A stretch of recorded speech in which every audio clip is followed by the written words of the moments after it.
the block. And the Blazers win the series for the first time in 14 years.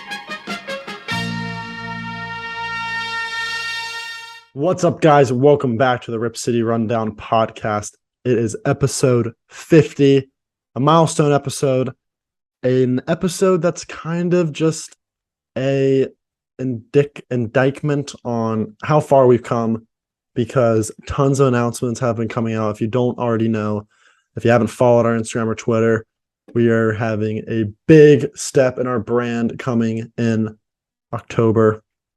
We're going to roll the clip right now. Talk about a bit of merch, talk about a little bit of a website. Big things are coming to Rip City Rundown. It's coming in October. We will be launching our website and dropping our first set of merchandise. We will be dropping black, red, and white shirts all across the board, from Rip City Rundown themed merch to Trailblazers inspired merch as well. Sweatshirts and hats will be included as well. The first drop will be limited edition, so go follow our Twitter and Instagram so you don't miss out on any of this news. We're super excited about this next step in our brand, and we hope you guys enjoy. That is right. We are dropping merch and a website coming in October. We're super excited, Cody. I mean, again, huge step for us. Like, I'm so excited for this. Yeah, 50. First of all, 50 podcasts, halfway to 100, halfway to that big number, and that merch looks sexy. Not gonna lie, we got the bad shot. My personal favorite, the OKC one, the bad shot. On the back, you got the 3-point line. X marks the spot, 37 feet out. Just distinctive, just unique. You know, I want someone to wear that shirt and come up to me and say, "Hey, that's a cool shirt. Where'd you buy it?" Rip City Rundown. Anyway, yeah, super happy about that. Interesting day. Had a long drive, but you know, glad to be home for some podcasts. Yeah. For sure, we're just excited to finally get on the podcast, finally get a working podcast. Had a little trouble earlier in recording, but looks like we're good now. But yeah, you know, we have come a long way. And, you know, again, we're just doing all this before we get into the actual content. And it's going to be a good podcast today, so stay tuned. But we started off, it was just me, just audio, no video. Then we moved on to me and Wes, who obviously isn't here with us again today. But again, for those that know, he's obviously normally on the podcast. We just have two today. Then we brought in Cody, still no face cam. And then we moved on to the face cam along with obviously the audio. And we've grown a ton over the last couple months, and we just want to continue to grow. Super excited for the season. And super excited. You know, I love the merch, and I'm not just saying that because I think it's cool because we designed it, but it's a clean shirt. You got the Rip City Rundown logo on the top. You guys already saw the skyline. It's on this shirt I'm wearing right now. This is not our merch, but like this is a shirt I made before too. But trust me, it's gonna be high quality merch. I'm really looking forward to it. But let's jump in to what we really want to talk about today. Kind of player previews all around the board, but we really want to focus on Anfernee Simons. Cody, this was kind of your idea. What are we talking about? I mean, Anfernee Simons, he's the player to watch this year if he wasn't already last year. 20-point score. Okay.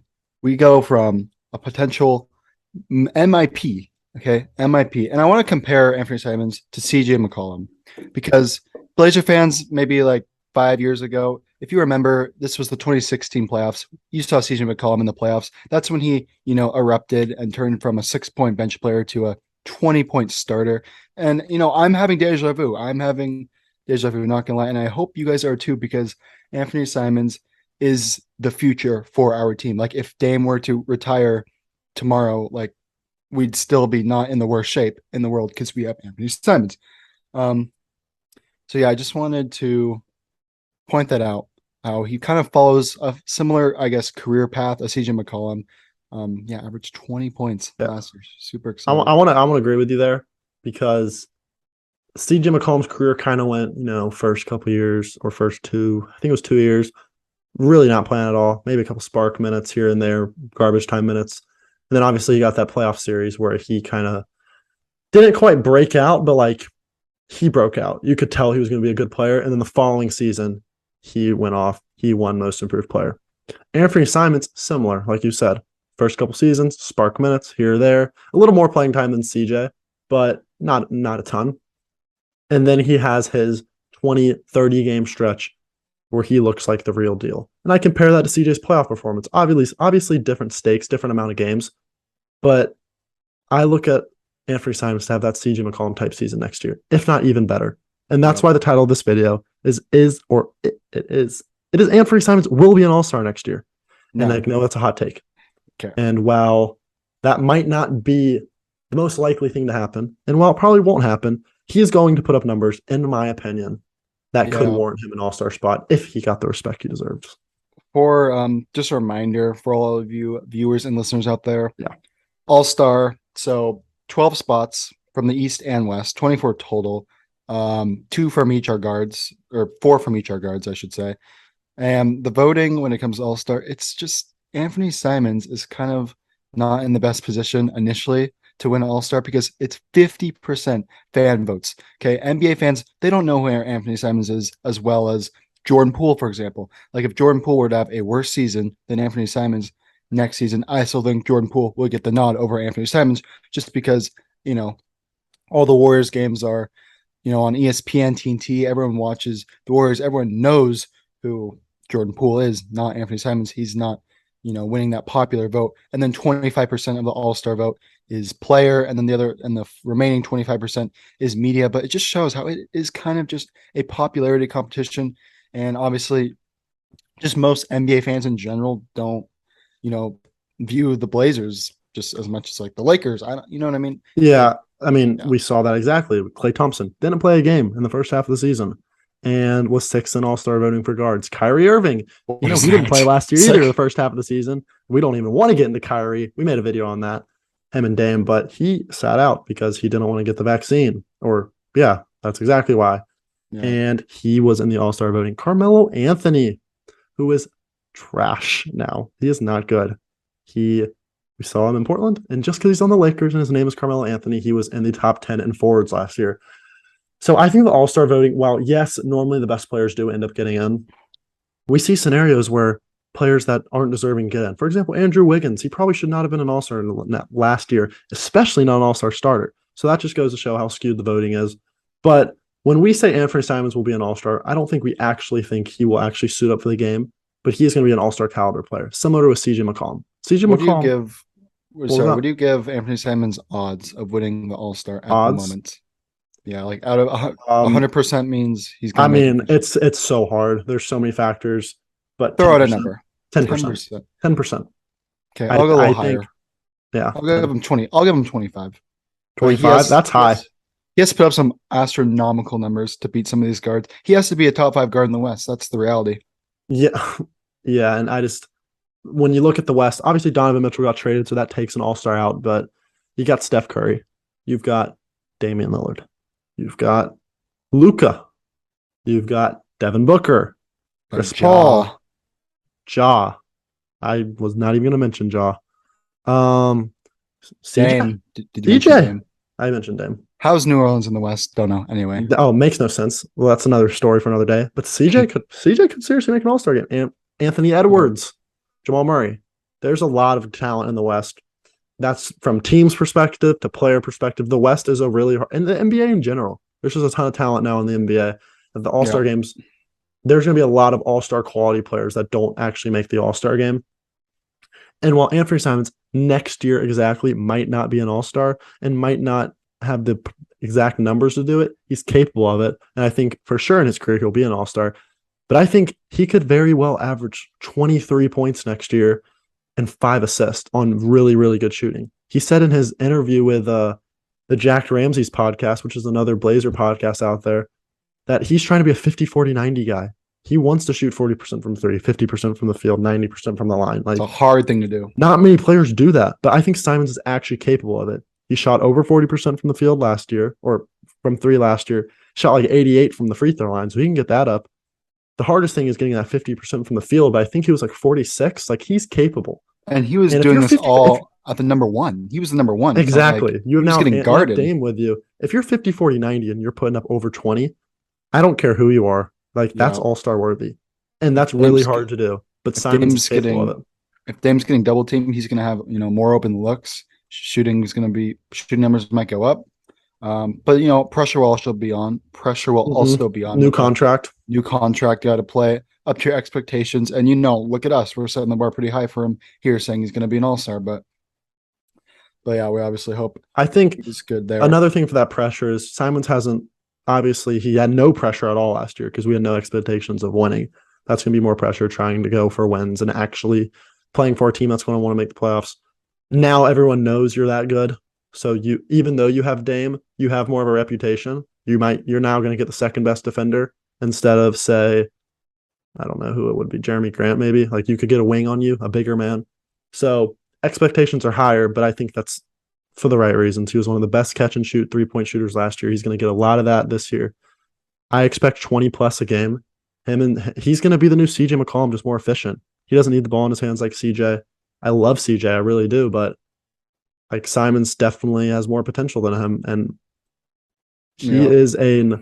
I think if not an all-star next year, he is going to catapult himself into that all-star caliber player. He's going to be in the conversations with, I'm not going to say like a Devin Booker, but like he'll be on the same tier as Jamal Murray, and that's a pretty good tier to be on. I feel like as the Blazers just team, that's the biggest, benefit CJ or Simons has over CJ is that he does not need the ball in his hands. Mm-hmm. We've been watching this the last 6 years. It's Blazers throwing up the ball. Who's going to do it? The ISO? Is it Dame, CJ? Who's feeling this possession? Who has more energy in their lungs? Yeah, we saw closeout game against OKC. It was Dame's turn. Closeout game against Denver. It was CJ's turn. It's just who wants it this time. What was Dame doing in Game 7? Camping on 3-point line, ready for an open shot. What was CJ doing? Watching Dame close out the game in Thunder. He was sitting on the sidelines waiting for, I don't know, a rebound from Nurk to find him on off Dame's not miss. Nurk. I don't know. Not Nurk. Oh yeah, not Nurk. He was hurt. We'll get into him later, but yeah, facts. I think CJ and I think Simons has better potential on the defensive end. Facts. That's something that is it just me or does he just look bigger? He's maybe so much. I mean, taller, bigger wingspan. Athleticism. He's got a bigger wingspan. He's a slam dunk contest champion for Christ's sake. Like he's an athletic guy. He's just got to commit, lock in on defense, and he said in interviews this summer that is the thing he has most worked on this offseason. He even said in quotes when it comes to the team. I don't think I have him in front of me, but he was like, this is the best talent we've had on defense since my rookie year. And his rookie year was the year we went to the Western Conference Finals. And even if you're not a good defensive player, there's something about when the players around you are good, that elevates you. Devin Booker was one of the worst defenders in the league his first couple years. But once they got Mikal Bridges, DeAndre Ayton, Chris Paul, guys that play some defense, they became a good defense. He became a better defender. Like Dame has never played with and solid defensive wings like he will this year, and really good defensive guards like Gary Payton, Josh Hart. The times he did, Western Conference Finals year, we had a good defense that year. We had Harkless, Aminu, Nurkic when he was at a high plus value defender. So defense-wise, I think Simons will definitely see a step up, and I think that's where his most value, or not value, the biggest questions are raised, obviously, but that's where he could get the most value in his improvement, because if he locks on defense, then you kind of stop the questions of, is this Dame CJ 2.0? Yeah, if this might be not necessarily a hot take, but if Simons improves as much as he did last year, this year, I think he's an all-star lock, because he went from a bench player to a 20-point player, and if he does that again, I think a kind of path he could go on. Again, this is a really hard thing to do. I have a ton of faith in him, but when you're not the number one option, this is hard to do. Like you could see a jaw jump. Like jaw jumped from his rookie year was like 15 points per game, or his rookie year was like 18 points a game, and that's kind of what Simons was last year. Obviously, Simons the whole year averaged 17, but his starting games he was like 23, and jaw jumped to like 28. I'm not saying Simons will jump to 28, but like jumping up that much, like that's kind of the comparison I look at. Do you think there's any chance that Simons is the leading scorer on this team? Any chance? I don't think so either. No, that was hot. I was real hot. That hurt me. I was boiling. Yeah, you good over there? No, but I do think there's a scenario where Simons is averaging 23 and Dame's averaging 26, where Dame is not as ball dominant. He's not as feeling the need to take every shot down the stretch, or not even down the stretch, just in general. And he averages more assists than normal. And then you see a guy like Jeremy Grant average 16. Nurk gets a lot more involved this year. There's something about Nurk this year. I got high expectations for Nurk. Yeah, Again, we'll get into him later. You mentioned a list of the players. Oh, for yeah. this podcast. Do you want to get into So yeah, let's go and jump into that. That's a good way to transition. We're talking about how the Blazers, people were sleeping on the Blazers. We talked about in a podcast. If you haven't seen that, go watch it. We're talking about how Simons is going to be underrated next year because he's going to put up good numbers and not get the respect from people around the league. Well, this thing I'm about to read out to you kind of follows that trend. 538, which is the predictive model for ESPN. They use it a lot. Win total, stuff like that. They'll have your win totals up there. They did something with individual players as well, where they basically put each player in a tier. And every player in the NBA, I only have the Blazers in front of me, so I can't compare. But you got your superstar tier, your all-star tier, your role player tiers, your scrub tiers, all across the board. All right. They put Damon Superstar. Right? Yeah, no.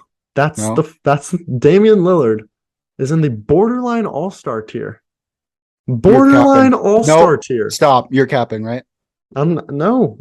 For those that are watching the video, I don't want to spoil the others. You can kind of see it quickly. You can't see it. Doesn't matter. Borderline all-star tier. They think Damian Lillard. Damian Lillard is an all-star lock. He has for the last 5 years. The only reason he wasn't last year is because he was hurt. Damian Lillard is averaging again. Who are these people? I said Damian Lillard is a dark. Again, we're so biased, and this isn't even us being biased by saying he's an all-star lock. It's biased when I say he's a dark horse MVP candidate, but he's an all-star lock. I think anyone in the NBA can say that. The fact that they have a borderline all-star, I get that there's great guards in the NBA, but Dame is going to put himself right back into the top 3 point guards in the league next year, no questions. He's going to be better than Ja. You Ja riders out there. He's better than Trey. Luka, we can have a conversation. We can have a conversation. We can have it. And I will gladly accept the fact if you say Luka's better. Yeah. I'm not going to say Dame's not going to have a better season than him next year. But that's just the first thing. That's the first thing. There's multiple things. All right. What's next? It couldn't get any worse, couldn't it? It couldn't. The next thing on here is key role player is the next. So we have right now they have one borderline all-star and 2 key role players. Who do you think those 2 key role players are? Simons, obviously, and I'll go probably Jimmy Grant. What if I told you that none of those 2 are in that tier? Okay, no, this is actually a joke. This is why I feel like this list is just so trash. But this is a valid source. Who could it be? It's Yusuf Nurkic and Gary Payton II. Okay. And before we get to that, we'll go to the next tier. Rotation players. Anfernee Simons, Jeremy Grant, Josh Hart, Nasir Little, Justice Winslow, in the rotation player tier.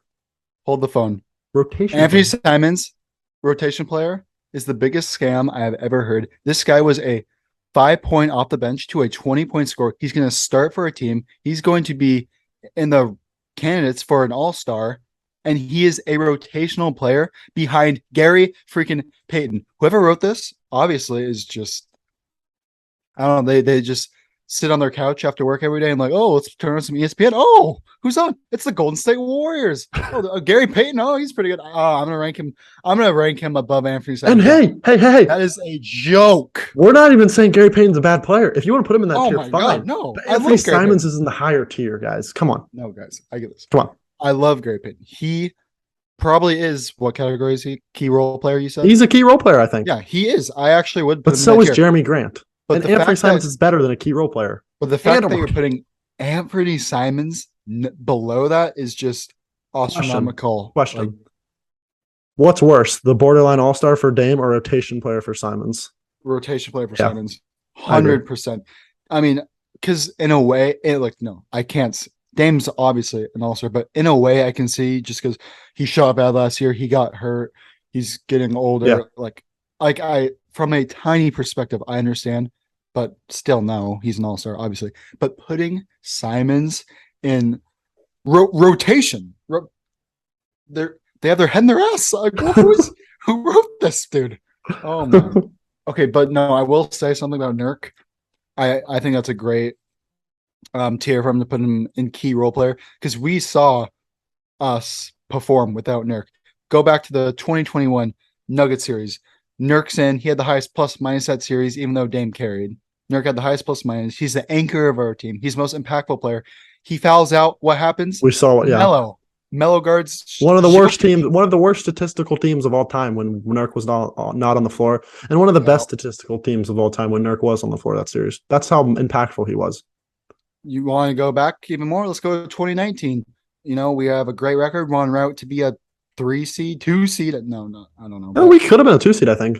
Yeah. Anyway, but then Nurk goes down, Canner comes in, and then we get out. And Canner did a valiant effort, but the turnstile defense. Never mind. We're not going to go into Cantor right now. But yeah, you agree. Nurkic is a very key role player. Yes. 100%. If you were putting tiers for the Blazers, you made a tier list yourself. It's Damon's in the top tier. Dame's in the top tier. Here, go watch that. Spoiler alert for what we're going to say now. Dame's in the top tier. Then Simons, Nurk, and Jeremy Grant are in the next tier. And you could argue Simons is more important, but I don't know if he's a whole tier more important than them. Exactly. So I would put them in, I guess, the key role player, but they're more than Simon's a little more than a role player. He's like supporting star. He's not a star though, but you get what I'm trying to say. He's in a higher tier. He is not a rotational player. What do you think about Josh Hart, Nasir Little, and Justice Winslow all in the rotation player tier? I think that's fair. Wait, they're in the same tier as Anfernee Simons? Yeah. Wait. Justin Winslow. I love it. Look, I love you. But I love Justice Winslow. He's great. You are not in the same tier as Anfernee Simons. You are a rotation player, Justice. But you can admit yourself. Anfernee is not a rotation player. Yeah. He's more than that. Josh Hart, sure. Let's no, that's fine. But yeah, Simons and Grant being Gary Payton is a little too overrated for me for that. I mean, what was the point of fostering Simons this whole year just to get him in the rotational player tier? Oh my God. Do you not watch basketball?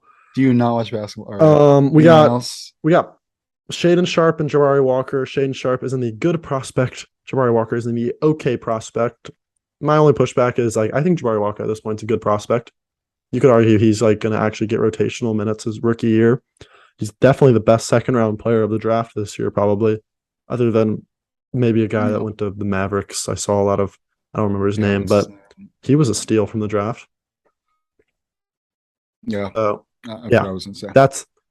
Those are in the prospect tiers. Then you got the project tier.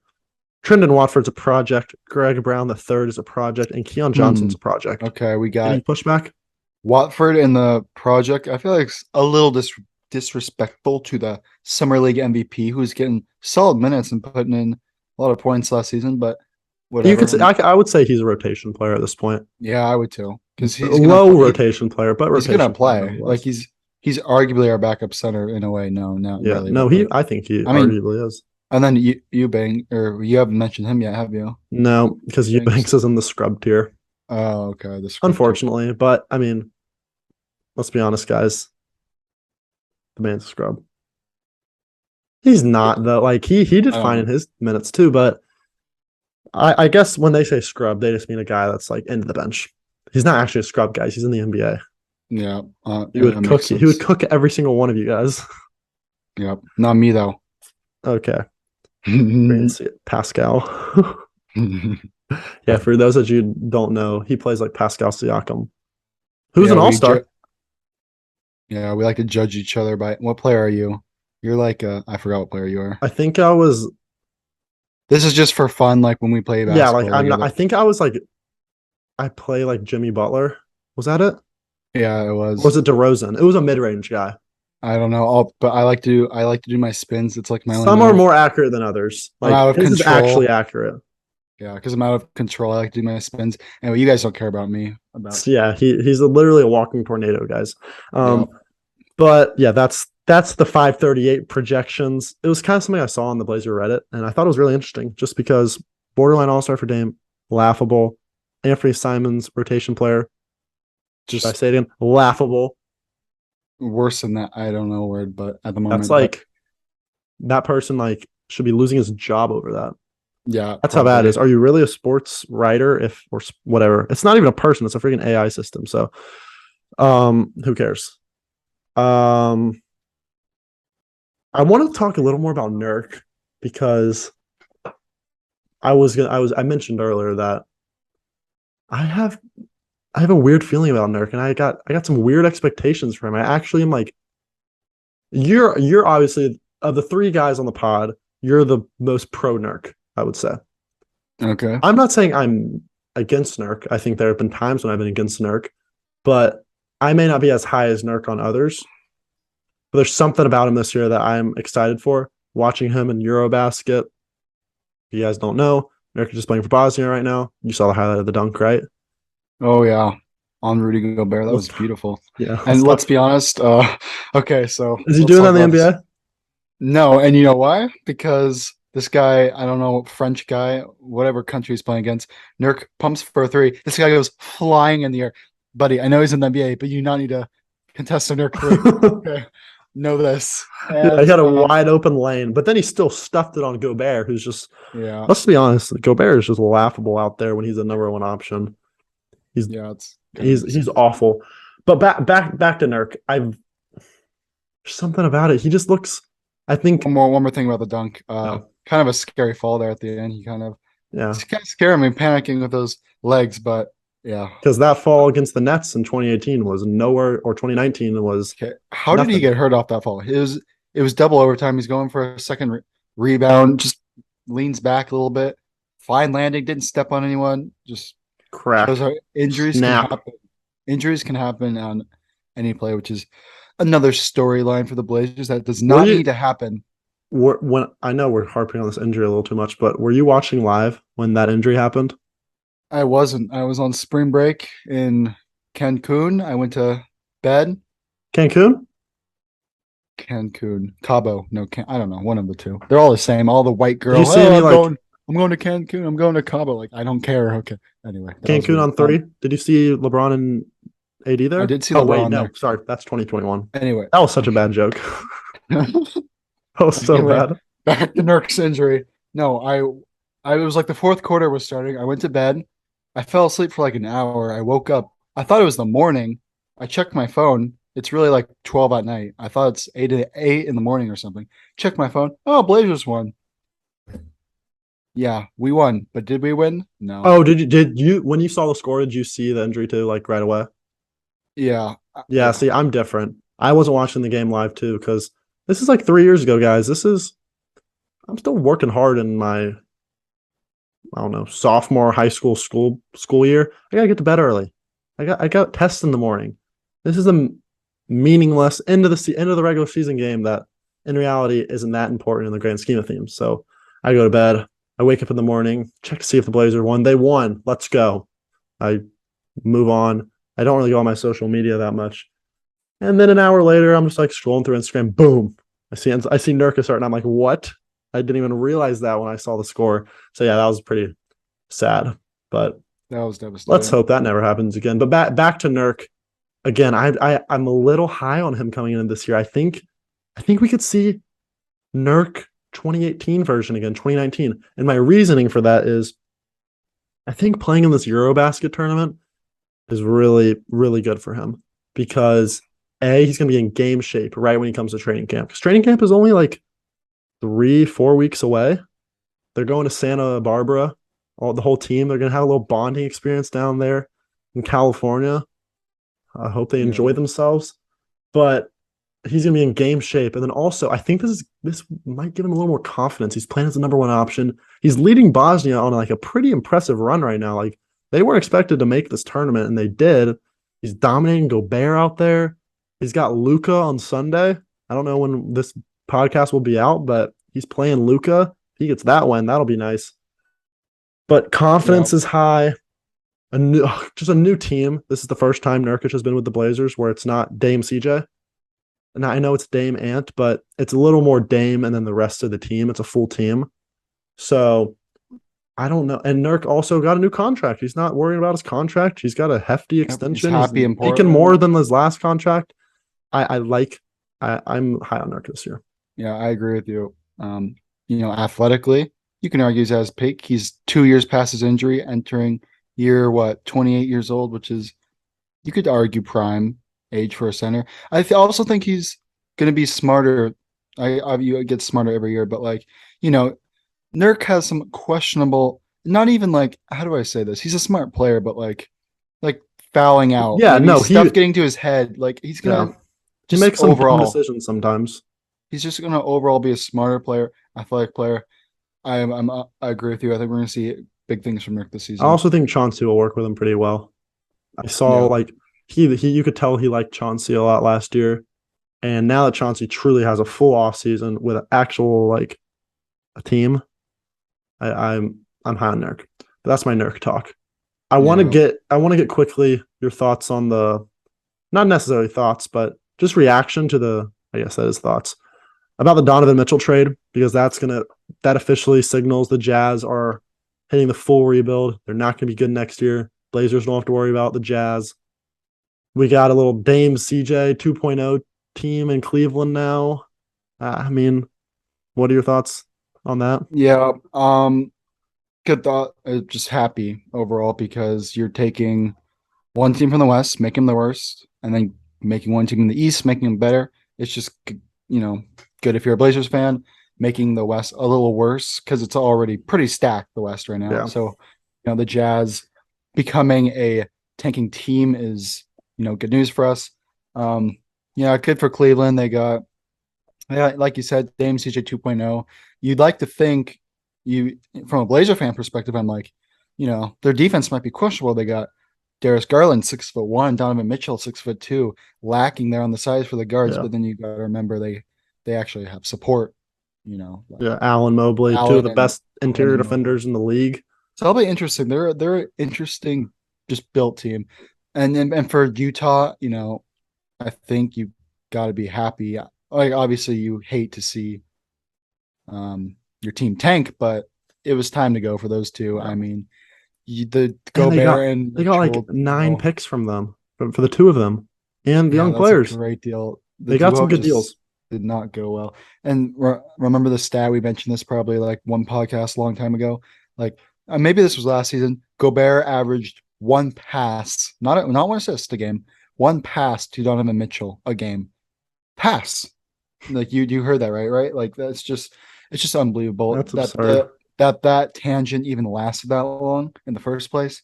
But yeah, well they're done now. So good for Yeah, us. that stat kind of shocked me. I mean, obviously Gobert's not going to pass a lot in general because he's not told to do that, but one pass a game is wild. But I think the bigger storyline, other than the fact that that's now a team that the Blazers don't have to worry about, is the fact that it's a fire sale in Utah, and could the Blazers sneak in and try to grab one of those players that the Jazz are selling? Obviously, Conley's getting sold, maybe Jordan Clarkson, Bojan Bogdanovic. Yeah, he's an interesting one. Bojan Bojan Bo, Bogdanovic. I mean, I I think don't he would know. be the one to fit the most with the Blazers. I mean, maybe I'm just being a classic Blazers fan because we do love our 3-point shooters, but Mm-hmm. um, yeah, I'll take any He's like guy a who little. can get open He's a shot. 3-pointer that brings a little bit of defense, but again, working with Danny Ainge, he's an expensive GM to work with. He asked for a lot of picks. He asked for a lot of assets. Some other guys that Yeah, the Blazers could go after. I mean, I mentioned in the video, Jared Vanderbilt would be a guy that would fit perfectly with the Blazers. He was on Minnesota last year. He was in that Gobert deal. But he averaged like 9 rebounds for Minnesota last year. Started at the power forward position, but almost was like an undersized center next to Cat because he had the most rebounds. Um, and he would be a perfect backup center role for the Blazers because he could play a little 4, but he plays the 5 at a high level for his size. And I know he would be undersized for the position, but he plays bigger than he is.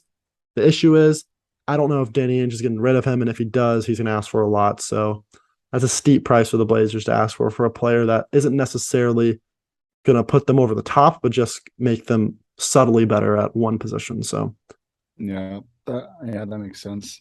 it's hard to work with the Jazz just because Danny Ainge is a guy I don't know if you really want to work with. But we mention all this of picking up players because I don't think we've talked about this at all. Yeah, we have it on a podcast. Is the fact that Didi Louzada got released. Oh, yeah.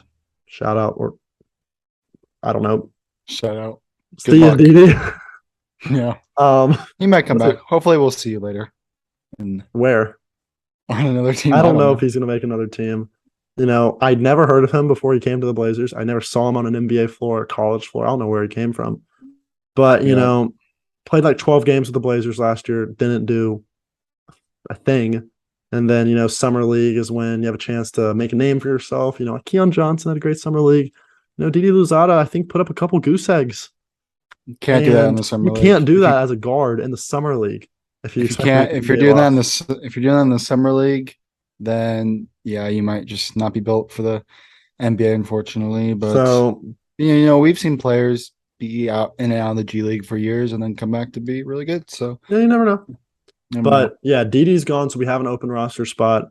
You don't know if they're going to use that roster spot and fill it immediately when the season starts. We could go into the season with just 14 players. That's not out of the question or necessarily rare, but it does kind of stir the conversation as who the Blazers could pick up with that last spot, whether it's trade or free agent. Saw some things free agency. I'm going to throw out a name for you. I want to tell me how you feel about it. All right. Would you be interested in this? And it's Lamarcus Aldridge. He's still a free agent. He's still out there. Would come back to Portland.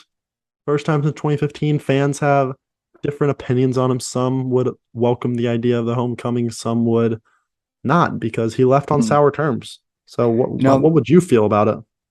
It's a really interesting one. Lamarcus, when I started, my first year of being a Blazer fan, Lamarcus Aldridge was basically my favorite player. I liked Brandon Roy too, but he was my Dame in a way. He was like my favorite player on the team.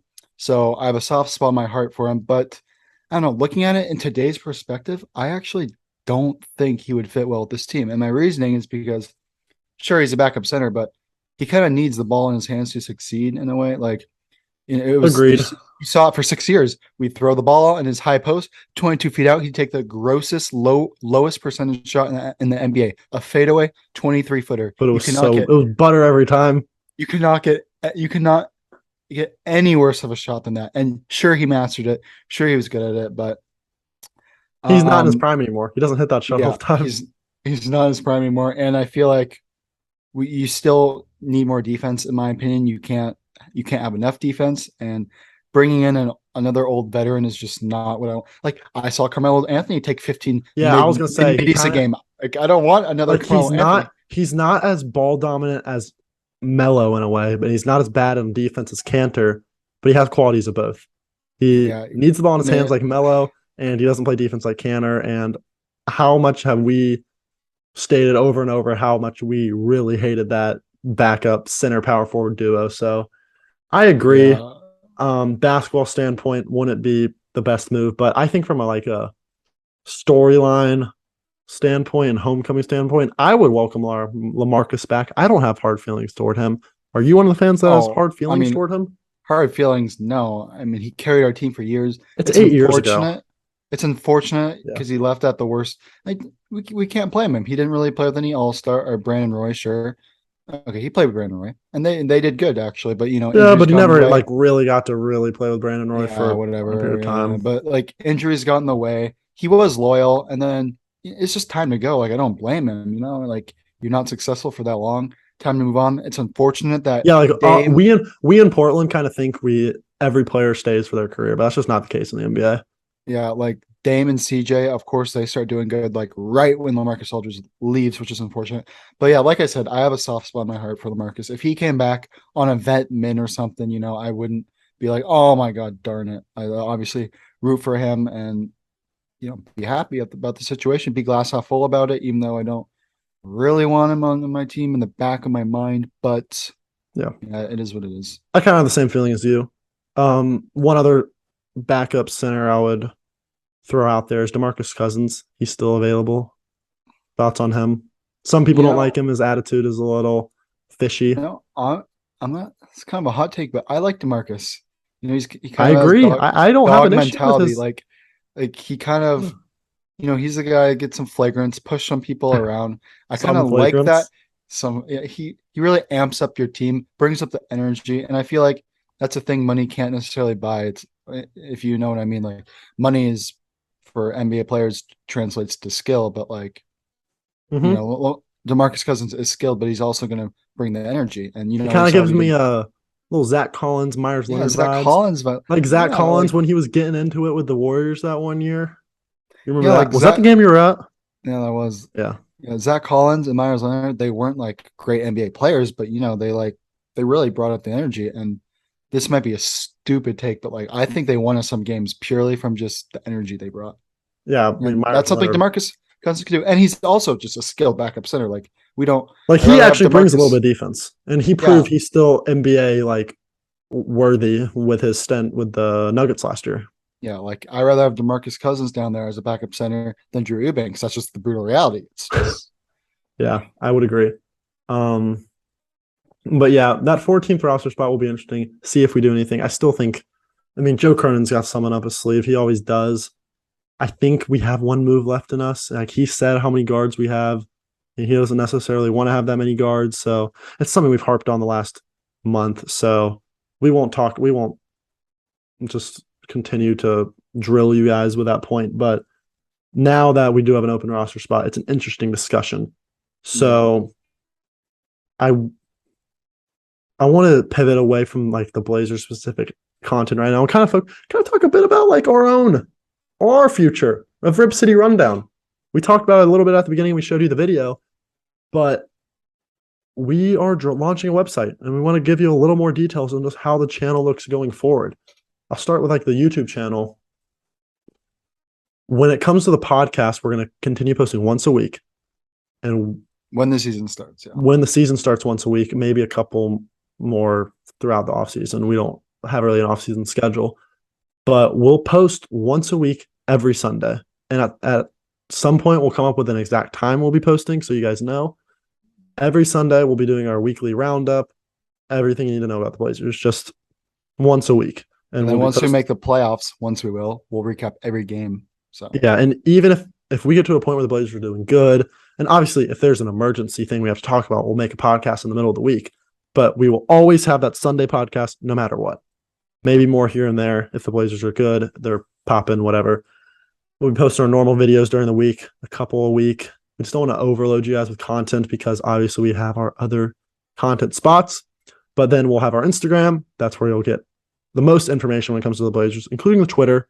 Go follow they're on the top of the screen right now if you haven't followed already. The Twitter, we're creating a nice community over there, especially over the last couple of weeks. And then Cody, you're running the TikTok, and the TikTok is kind of going like that right now. A nice upward yeah, trend. it kind of is popping off. I'm not a TikTok guy. When Musically came out, and all these, I don't know, girls in my high school are dancing to these music videos. I did not initially think that would translate to what TikTok is today, and a wide variety other than stupid dances, but not stupid dances. Some are cool. Anyway, what am I talking about? Yeah, 1,000 followers, guys. We just hit 1,000 followers on TikTok. Make sure you follow it. It's kind of harder in the off season to post some quality things, but it's working. But I'm super excited for the regular season to come out. I'll post, highlights from the games, any cool things that happen. Just stay tuned. Follow TikTok, rip.city.rundown. And yeah, so that's our social media roundup. Now to the main thing, the merch, the website, coming in October. We've actually been working really hard on this behind the scenes, figuring out how we want to go about this drop, what we want to do. And designs are still getting relatively finalized. We haven't finalized everything, but we will have a hat. We will have a sweatshirt.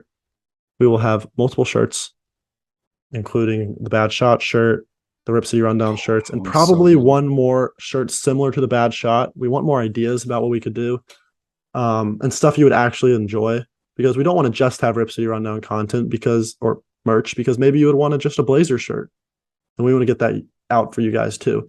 But this is something that we're going to have high quality shirts. We're not worried about the profit we get. We really just want to grow our brand. Like if we buy a shirt for $25, we will sell it for $26 and get $1 profit.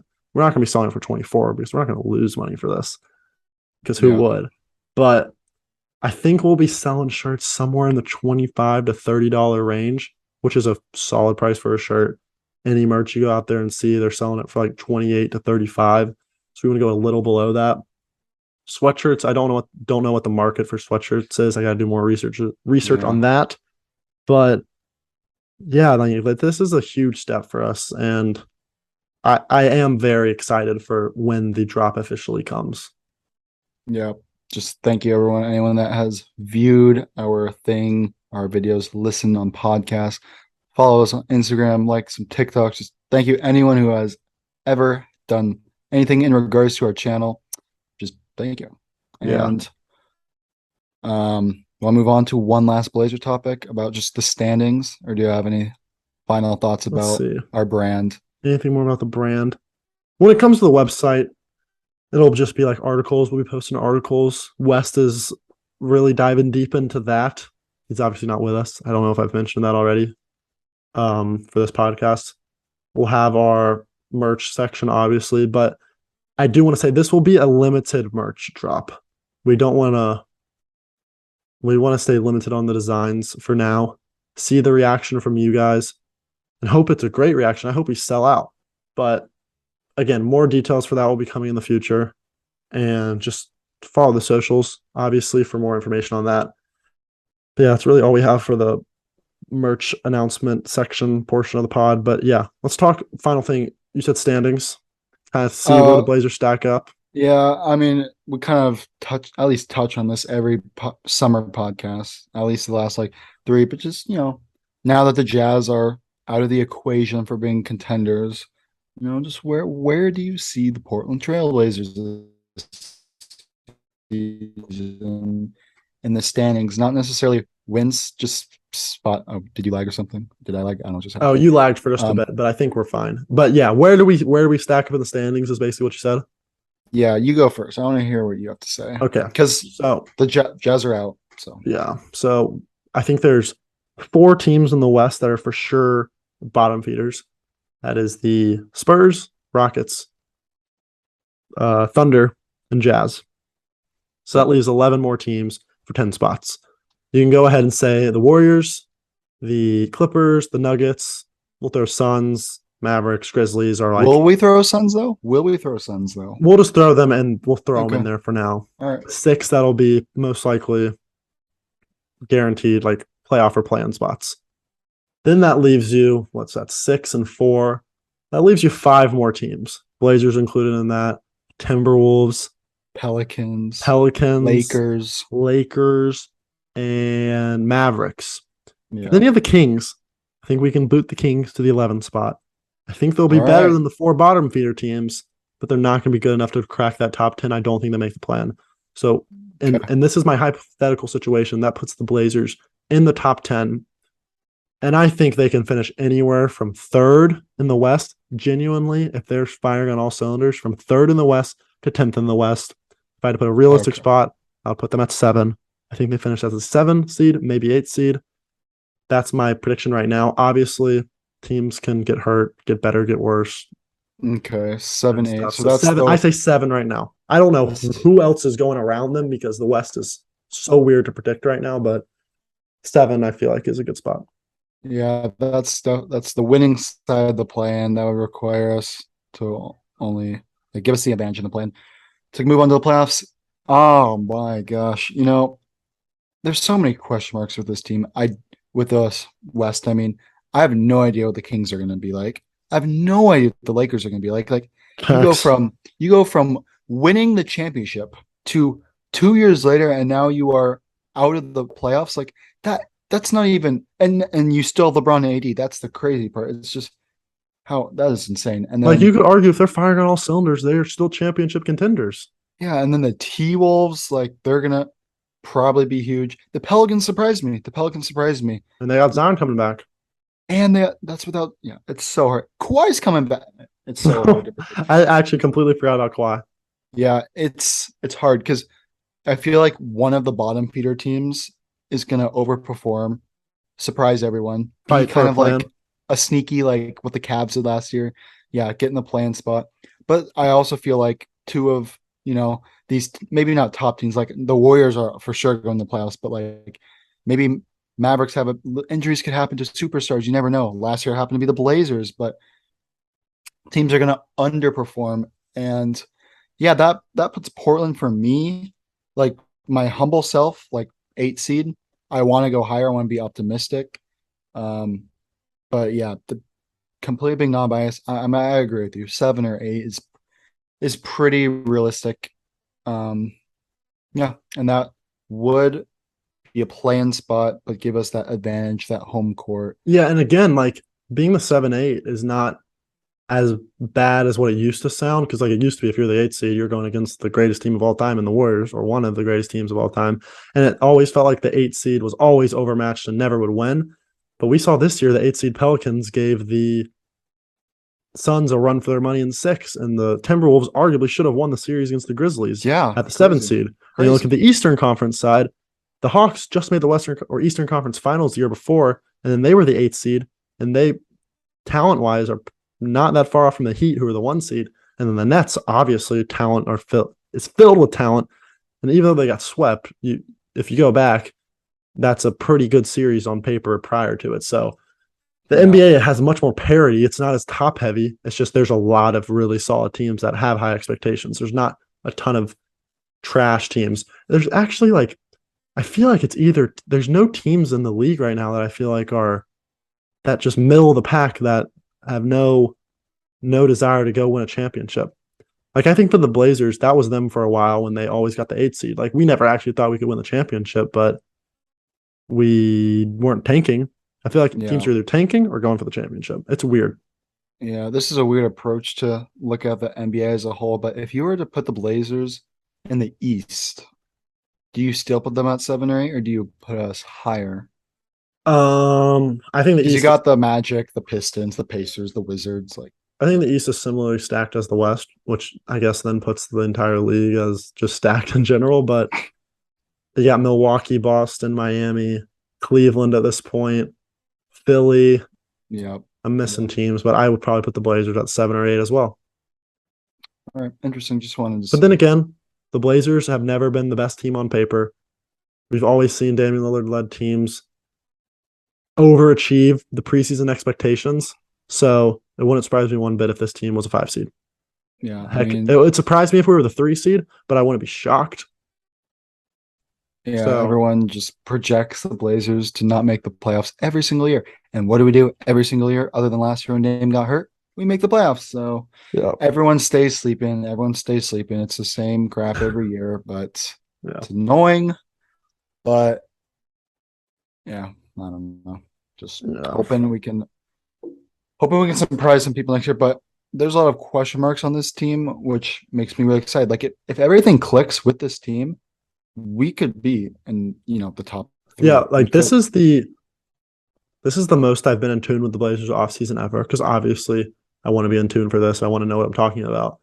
But I think this is the team that back when I was obviously a younger fan and didn't have social media and all that, the first game of the season for me would be the first time I would know necessarily who's even on the team.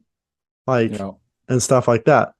I kind of get that same feeling this year. I know we say it all over, and again, we're going to repeat ourselves a ton over this offseason because we're just so excited for the season, but I don't know what to expect at all from this team. Which is a good thing. That's awesome. Considering where we were last year. We always know what to expect. We always know we're going to be a bad defensive team. Dame's going to lead the good offense. Hopefully we can get a top 5 seed in the West, and if everything goes right, we'll make it to the Western Conference Finals like we did in 2019. But even that year, even just obviously last year, like last year, I was oh, I'm excited to go in the bad vibes last year. But was I really excited? In the back of my head, I was not that pumped up because, we got a new coach. Oh yeah, but we still have Rocco, we still have Norm, we still have CJ. It's the same team. Mixed out with injuries, you're toast, mate. You're toast. Can we talk about how bad the freaking Norman Powell, Gary Trent Jr. trade was? Imagine if we still had Gary Trent Jr. Oh, that was brutal. Oh man, that would be awesome. But I don't want to even go down that road. That's negative Nelly road. We don't go down that. You just lagged for just a second, but not enough to where you actually froze. But what you said, you sped through it. It went fast. That's weird. It's kind of lagging today. It's kind of weird. Anyway. I think that's all we got for this podcast, guys. again, we're going to be dropping podcasts 1 time a week. We're going to be dropping more videos, probably 2 or 3 more a week other than that. But again, follow the social medias, guys. And remember, the merch is dropping in October. So you've got to stay tuned. I know we're a month away, but that month will fly by, and you want to make sure you do not miss any of that. And we hope you enjoy it. And we hope you enjoy this podcast. If you're listening on Spotify, make sure to give it 5 stars. And if you're watching on YouTube, give it a like, subscribe, and comment. If you're still listening at this point in the video, Cody, give him something to comment. Because if you actually comment this on this video, then what? By the way, comment Rip City Rundown. But no. Comment Rip City on the ass, but the ass has 3 S's, not 2. Super important. And what's the winner get? Say it again. Rip City on the ass, 3 S's. And if you do that, then what? If you do that, I'll reach out to you on Instagram and I'll give you a follow. We'll follow you on Instagram because we're not following that many people now. We're looking more professional. Okay. Wow. So once we have 100,000 followers, you'll still be that distinctive follower because we will follow you on Instagram and DM you. Okay. Cool. No, is that good? That's terrible. I mean, actually, a follow on Instagram would be fun, would be cool because you would be one of the followers. Do you have a better idea? No. Okay. Maybe one day we'll give away this basketball, but that day hasn't come yet. So, what do they comment again? Because if you're commenting it again, we will give you the follow on Instagram. We'll like your comment, and we'll interact. We'll legit interact with you because we want to see who's listening this far and reward them. Rip City on they ass, 3 S's. 3 S's, guys. 3 S's. Okay. We'll see you in the next video. Peace. Go Blazers.